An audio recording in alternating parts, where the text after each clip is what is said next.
मंदिरात। तर आता आज आपण करणार आहोत खंडोबाचे दर्शन। चला माझ्याबरोबर दर्शन करूया आज।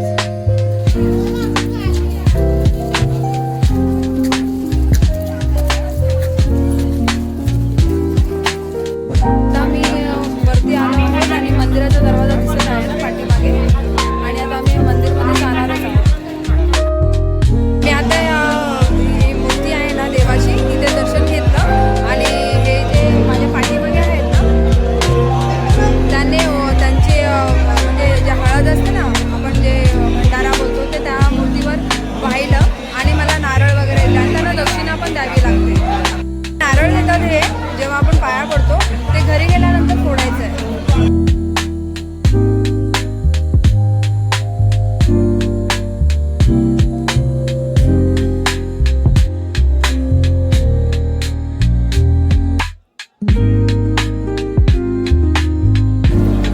बघताना किती रांग येते, किती गर्दी येते माझ्या पाठीमागे। आम्ही पण चाललो आहे लाईनीमध्ये उभे राहायला, बघू लवकर दर्शन होत आहेत की नाही ते।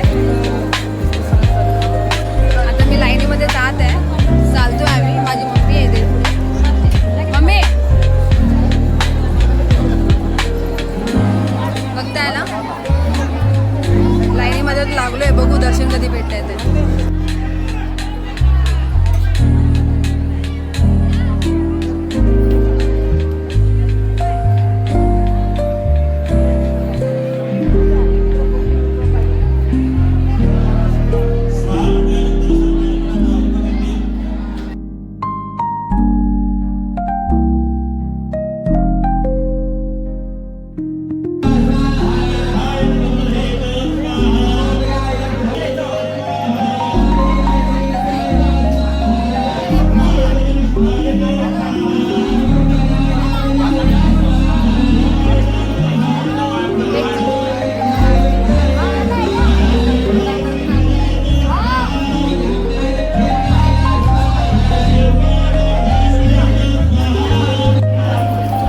दर्शन झाले आता।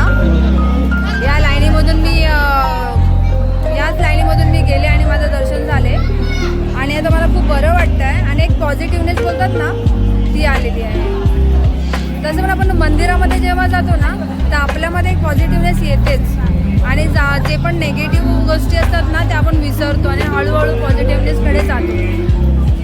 इथे खूप भक्त लोक, खूप म्हणजे श्रद्धाळू एवढे आहेत ना, खूप लोक आलेले आहेत। मला वाटलं नव्हतं की एवढी गर्दी असेल, पण खूप गर्दी आहे। आणि मी तुम्हाला याच्यामध्ये व्हिडिओ पण टाकलेला आहे की कशी तिथे पूजा होते, कसे पंडित लोक देव वगैरे उजळतात। सगळं जेजुरीमध्येच करतात हा, ज्यांना देव उजळवायचे असतात। आणि नवीन जोडप्यांचं जेव्हा नवीन लग्न होतं, जोडपे लोक जेव्हा इथे येतात ना, त्यांच्या नावाने गोंधळही होतो। हे जेजुरीमध्ये प्रसिद्ध आहे की जोडपे वगैरे येतात ना, तेव्हा त्यांच्या नावाने गोंधळही करतात। आता आमचं दर्शन झाले आहे, आणि मी आतमध्ये ॲक्च्युली का नाही व्हिडिओ शूट केला, कारण की आतमध्ये खूप जास्त आवाज होता, कारण की पूजा वगैरे सगळं होत होतं ना, म्हणून मी खाली आले आता मंदिराच्या, आणि मग आता व्हिडिओ बनवते। खूप मला खूप बरं वाटलं